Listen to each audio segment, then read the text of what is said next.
तर इंडिया आघाडीची एक विशेष बैठक 7 तारखेला राजधानी नवी दिल्लीमध्ये आयोजित करण्यात आली आहे।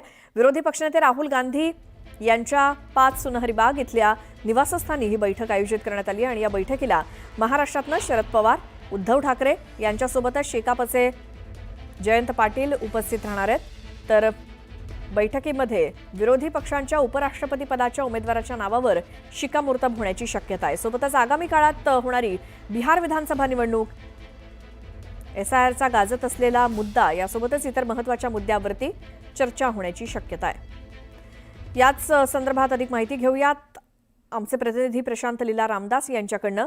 प्रशांत, इंडिया आघाडीची एक महत्त्वाची बैठक होणार आहे, त्याबद्दल काय माहिती द्याल? अत्यंत महत्त्वाची बैठक येत्या 7 ऑगस्ट रोजी होणार आहे। ती यासाठी महत्त्वाची आहे की इंडिया आघाडीची ही डिनर डिप्लोमसी आहे।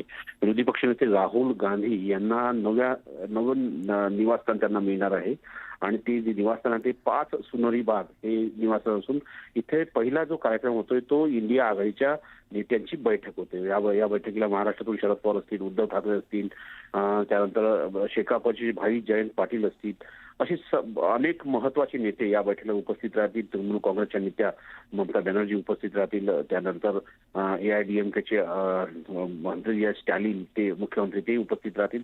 असे सगळे जे इंडिया आघाडीमध्ये नेते आहेत ते सगळे उपस्थित राहतील। या बैठकीमध्ये विरोधी पक्षाचा उपराष्ट्रपतीचा उमेदवार कोण असेल यावरची शिक्कामोर्तब होण्याची शक्यता आहे।